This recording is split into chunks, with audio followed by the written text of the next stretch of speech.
कपड़े धोने वाली बहू। शादी के पहले से ही विभा को कपड़े धोने का बड़ा शौक था। कभी नल के नीचे तो कभी तालाब के पास। अरे मेरी नीली वाली लुंगी नहीं दिख रही है। विभा की अम्मा, कहाँ रखी है लुंगी? अरे वो तो विभा ने परसों ही धोकर रखी थी आपकी अलमारी में, देखो वहीं होगी। वो ना मैंने आज धो दी, मुझे लगा कि गंदी हो गई होगी। अरे कैसे गंदी हो गई थी? उसे तो मैंने पहना भी नहीं। हे भगवान, इस लड़की के कपड़े धोने की आदत से परेशान हो गया हूँ मैं। जितना तो घर में राशन नहीं आता, उससे कहीं ज्यादा डिटर्जेंट पाउडर का खर्चा है। इसकी शादी करवा दो, शादी जाए अपने घर में ही करे काम, फिर चाहे घर के कपड़े धोने हो या पूरे गांव के। हाँ ठीक बोल रही हूँ, देखता हूँ मैं कोई लड़का। वो दिन भी आ जाता है जब विभा को देखने लड़के वाले आ जाते हैं। लड़की मुझे अच्छी लगी।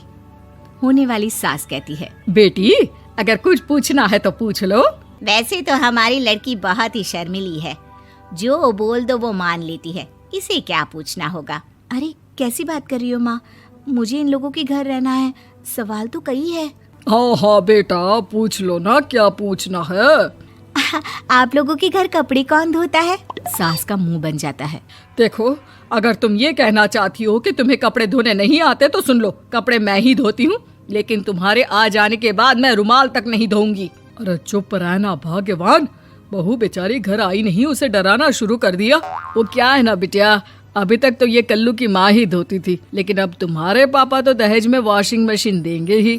तभी विभा की माँ बोल पड़ती है, सवाल भी पूछा तो क्या। वैसे भाई साहब, मशीन की तो फिर भी कपड़े धोने की कैपेसिटी होती है। मतलब जो बिटिया दे रहे हैं ना विभा, इसे कपड़े धोने का बहुत शौक है। ये आप लोगों के क्या, आस पड़ोस गांव मोहल्ले सबके कपड़े धो दे और उफ तक ना करे।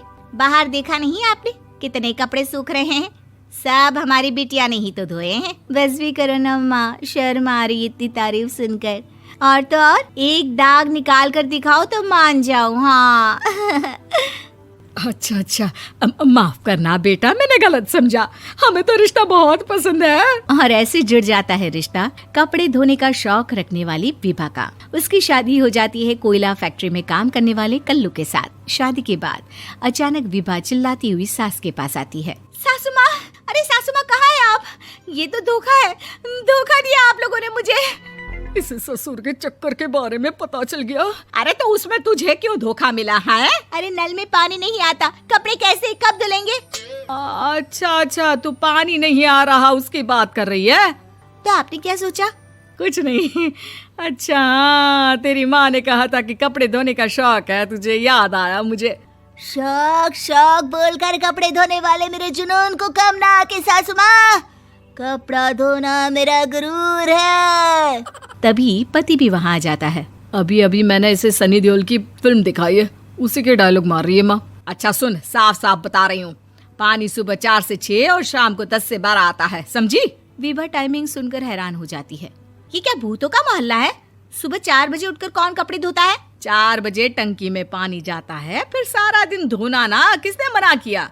अरे कैसी बात कर रही हैं? 200 लीटर की टंकी में कितने कपड़े धो लूंगी मैं? सुबह ही उठ जाऊंगी मैं। अब क्या था, विभा सुबह 4 से लेकर रात के 12 बजे तक कपड़े ही धोती रहती। एक रोज सास पड़ोस से निकलकर कहीं जा रही होती है कि साथ वाली कहती है, हाँ कल्लू की माँ, जरा ये बताओ कि 2 साड़ी है, 2 ब्लाउज और एक पेटीकोट और एक नाड़े वाला लंबा कच्छा। हाँ तो? अरे तो क्या, कितना लोगी धुलाई ये बताओ। धोबन दिख रहे हैं हम क्या? हमारे पति सरकारी नौकरी से अभी रिटायर हुए हैं और बेटा सुपरवाइजर है कोयला फैक्ट्री में। धोबन समझ रखा है हमें? हाय रे कल्लू की अम्मा, माफ कर दो, वो तो मोहल्ले में यही सब बता रहे थे कि तुमने बहू को कपड़ा धुलवाने के काम में लगा दिया है। सास को पड़ोसन की बात सुनकर गुस्सा आ जाता है। वो घर पहुंचती है जहां घर के बाहर ही इतने सारे कपड़े सूख रहे होते हैं जितने कि किसी धोबन के घर पर। अरे ओ कल्लू की दुल्हन, बाहर निकल।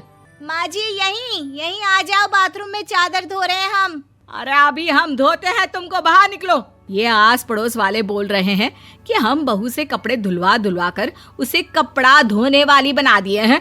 अरे छोड़ो ना माँ जी, किन लोगों की बातों में आती हो? आस पास के लोगों का तो काम ही होता है कि वो किसी तरह सास बहू को लड़ा दे। बहू सारे घर के कपड़े धोती है, ये क्या कम है? बोलिए। सास को भी लग जाता है कि वो बहू का ये सनकीपन नहीं छुड़वा सकती, इससे अच्छा है कि खुद ही चुप हो जाए।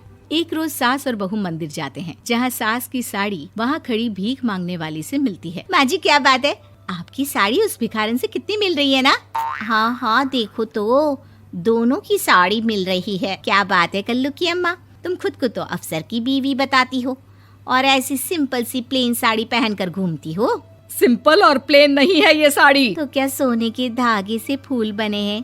कुछ भी सासू माँ, कुछ भी। हाँ बने थे इस साड़ी में सोने के धागे से फूल।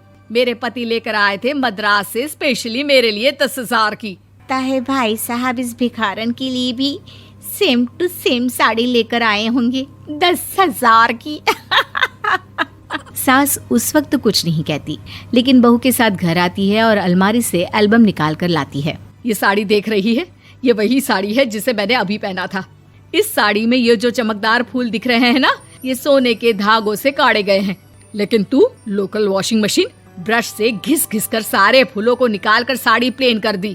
मुझे माफ कर दीजिए सासू माँ। और तो और, जब मैंने तुझे तेरी गलती के लिए कुछ नहीं कहा, लेकिन तूने तो सबके सामने मेरा मजाक ही बना दिया। क्यों? बहू को समझ में आ जाता है कि अब से उसका कपड़े धोना बंद।